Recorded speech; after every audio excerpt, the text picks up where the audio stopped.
Hello everyone and welcome back to my channel. आज explain करूंगी इसकी इनटू लव का एपिसोड 13। अगर आपने पहले के एपिसोड्स नहीं देखे तो देख लीजिए, लिंक आपको नीचे डिस्क्रिप्शन बॉक्स में मिल जाएंगे।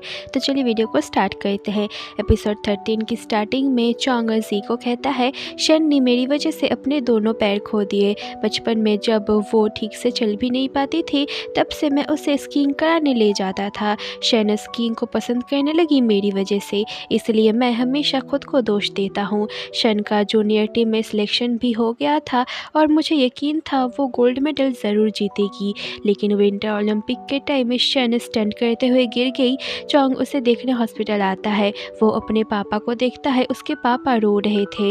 मिस्टर शन चोंग को कहते हैं, तुम्हारी बहन ने अपने दोनों पैर खो दिए। चोंग शन के रूम देखने आता है।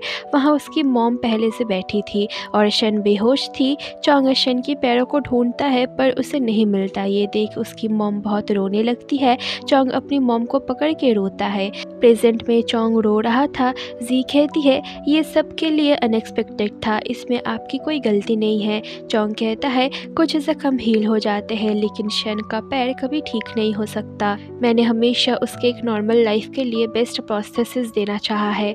जी पूछती है, आप आगे क्या करोगे? चोंग कहता है, शन के एक्सीडेंट के बाद मैंने कभी गिव अप करने के बारे में नहीं सोचा, लेकिन मेरे एक्सीडेंट के बाद शन को फिर से ट्रॉमा हुआ था। अगर मेरा एक और बार एक्सीडेंट हुआ तो मेरे मॉम और डैड खुद को संभाल नहीं पाएंगे। जी उससे माफ़ी मांगती है उसके पास्ट के बारे में पूछने के लिए। चोंग कहता है, मैं तुम्हें थैंक यू कहना चाहता हूँ क्योंकि शन बस स्ट्रांग होने का दिखावा करती है ताकि हम उसे लेके परेशान ना हो, लेकिन अकेले में वो रोती थी। फिर एक दिन उसने बोला उसे कॉमिक्स से प्यार हो गया है और उसको एक आइडल भी मिल गया है जो कि तुम हो। तब से वो हैप्पी रहने लगी, उसका दर्द थोड़ा कम हो गया। जी स्माइल करती है और चोंग से पूछती है, अगर आपको कभी मौका मिले फिर से नेशनल टीम में खेलने का तो आप क्या करोगे? चोंग कहता है, मैं ज़रूर खेलूँगा। अब सोते टाइम वहाँ सिर्फ एक ही स्लीपिंग बैग था। जी कहती है, हम एक दूसरे को अच्छे से जानते हैं तो ये अजीब नहीं होगा, हम साथ में सो सकते हैं। जी अंदर जाके लेट जाती है और चोंग को भी आने कहती है। चोंग के पास और कोई रास्ता नहीं था तो चोंग भी अंदर चला जाता है और जी के पास लेट जाता है। दोनों एक दूसरे को देखने लगते हैं तो जी चोंग को गुड नाइट कह के दूसरी तरफ घूम जाती है। फिर कुछ देर बाद वो चोंग की तरफ मुड़ती है और देखती है चोंग सो गया है, तो वो अपने फिंगर से चोंग के लिप्स को टच करने वाली ही थी तब चोंग उसका हाथ पकड़ लेता है। चोंग जी के क्लोज आके उसके फोरहेड पे किस करता है। जी ब्लश करती है। चोंग कहता है, मैं तुमको कल एक जगह ले जाऊंगा और कुछ बोलूँगा। जी पूछती है, कल क्यों, अभी क्यों नहीं? चोंग जी के सर में हाथ रखता है और सोने कहता है। फिर क्या, सिनेमा बंद, दोनों सो जाते हैं। अब गुड नाइट से गुड मॉर्निंग होती है। जी चोंग के हाथ के ऊपर सो रही थी। जी की नींद खुलती है और वो चोंग को सोते हुए देखती है तो उसे टाइट हग करती है, पर चोंग पहले से जागा था जो देख जी तुरंत बेड से उतर जाती है। चोंग जी को कहता है, कौन तुमसे शादी करेगा? अब जी शर्मा के वहाँ से निकल जाती है और चोंग को वर्कशॉप बैग देती है तो चोंग हंसने लगता है। दोनों अब वहाँ से बाहर आते हैं। चोंग जी को एक जगह ले जाने वाला था। चलते चलते जी लोन ट्री को देखती है और उसके पास जाते हुए जी चोंग को कहती है, लोन ट्री का एक सीक्रेट है, ये ट्री कभी अकेले नहीं रहता, हमेशा अपने पार्टनर के साथ रहता है। चोंग स्माइल करता है। दोनों ट्री के पास आते हैं। अब चोंग कहता है, इस ट्री का एक लेजेंड है जो कहता है जो भी इस ट्री के नीचे अपने प्यार का इजहार करेगा वो लोग हमेशा साथ रहेंगे।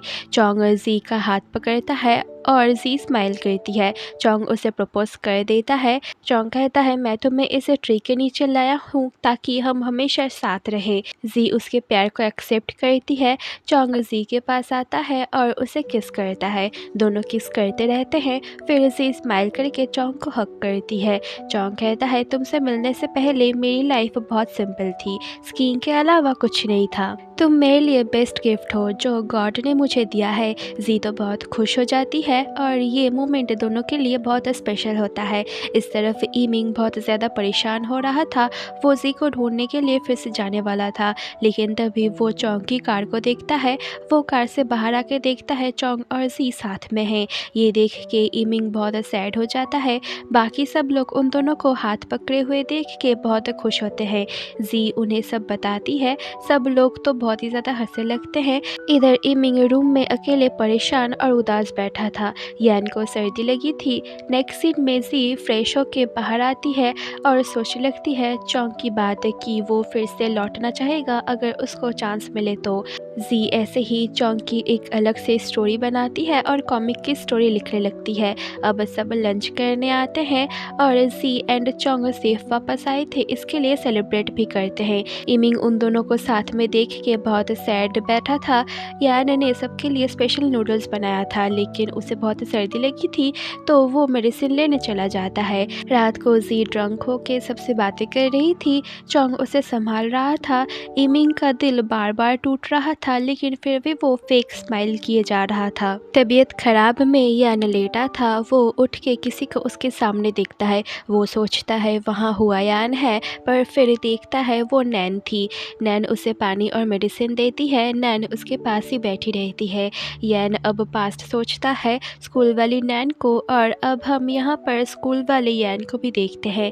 यान ने नैन को वो डॉग दिया था।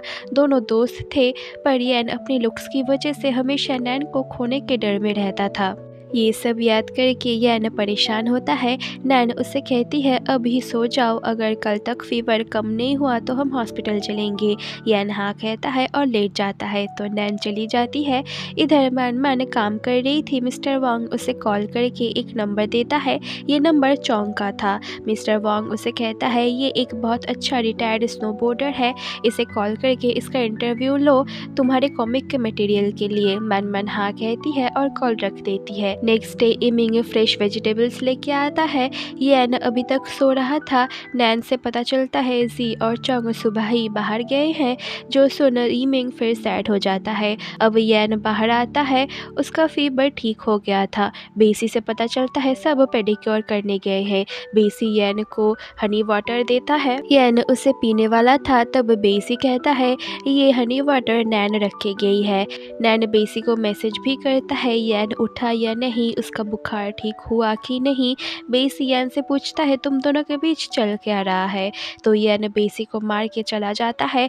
अब पेडिक्योर करते टाइम बेसी हॉरर मूवी देख रहा था और बहुत डर रहा था, लेकिन इमिंग को कोई फर्क नहीं पड़ रहा था। बेसी पूछता है तुम्हारे फीलिंग्स कहाँ गए। बेसी सो गया था। इमिंग जी को सोच के बहुत रो रहा था, और सच में यहाँ इमिंग को रोते हुए देख के बहुत बुरा लगता है। रात में इमिंग अकेले बैठ के ड्रिंक कर रहा था। वहाँ चोंग आता है और इमिंग के पास बैठ जाता है।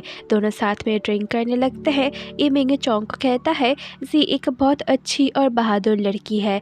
मैंने उसे पहली बार मेरे 10 ईयर के बर्थडे पे देखा था। उसकी स्माइल से ही मैं भी स्माइल करता था। मैंने आज तक कभी जी को सिस्टर नहीं माना था, लेकिन अब से जी को मैं अपनी रियल सिस्टर मानूंगा। और यहीं पर एपिसोड 13 एंड हो जाता है। इमिंग को भी पता चल गया था जी उसे अब कभी प्यार नहीं करेगी, क्योंकि उसके लाइफ में ऑलरेडी चोंग आ चुका है। इसलिए उसने पहले से ही गिव अप कर दिया ताकि उनमें कोई भी दुश्मनी ना हो। होप कि आप लोगों को वीडियो अच्छी लगी हो, सो प्लीज़ वीडियो को लाइक करके चैनल को सब्सक्राइब कर देना। मिलती हो आपसे नेक्स्ट एपिसोड में, तब तक के लिए बाय बाय।